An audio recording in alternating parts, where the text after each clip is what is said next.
What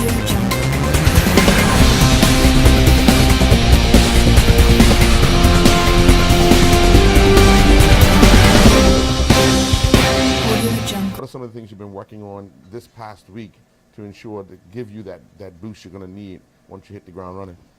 Well, first of all, let me just say thank you to Bayless Bay because we've been up there from Monday to Thursday, and then we've come down to St. George's on Friday. And the hospitality has been first class, and we're very appreciative of that. Over the last couple of days, we've been doing a lot of running between the wickets, and because in our practice games, that was what we noticed was one of our weaknesses, not turning ones into twos and twos into threes, getting these guys to understand the art of actually running hard, from our bowling perspective, making sure they understand what field places they need to be bowling at. These guys are young, they're still learning the game, so sometimes they have some very awkward fields, so we're just making sure that they're, tidying those little things up and getting them to just be consistent with their lines, bowling to a field place. And from the batting aspect, basically we've had a few sessions where all we've done is told them we don't want nothing in the air. We just want them to hit the ball on the ground because traditionally as Bermudian small fields, they like to hit the ball outside. Having been to Canada with the national team, these fields are huge. They're not those you can miss it and guys will catch you 20 yards off the boundary. So we're getting them to hit the ball on the ground, hitting gaps and running hard because that's what it's going to take once we get out there, So they've come a long way as the weeks progressed.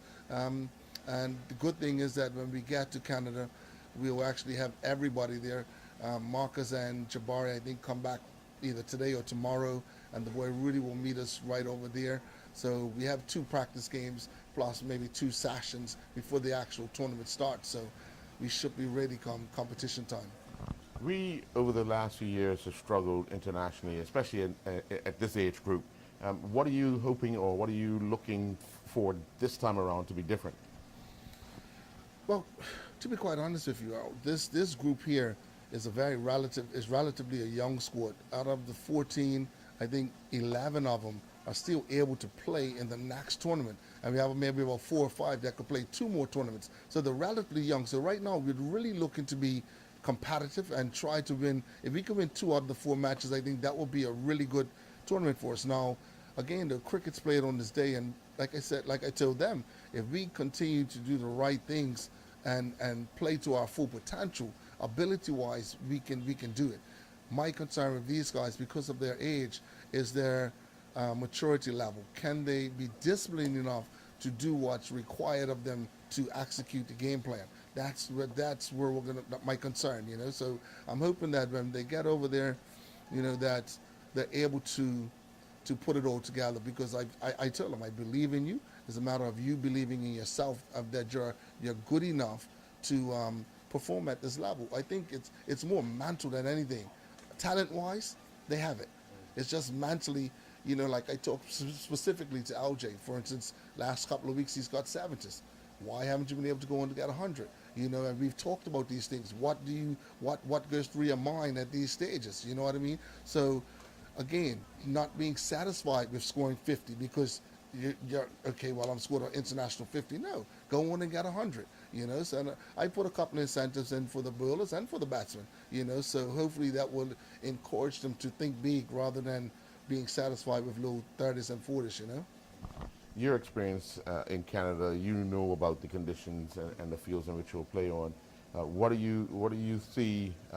Who do you see as a standout for Bermuda to take advantage of the wickets in which they'll play on and the conditions in which they'll play in?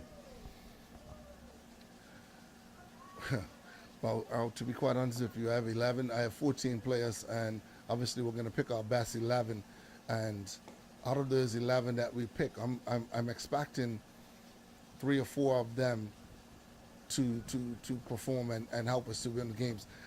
We have so many different match winners, but I don't want to single anybody out because on the day, any one of them can be match winners. And like I told them, it could be your day one day, and tomorrow will be his. But as long as we do everything because everything that we do has to be team orientated.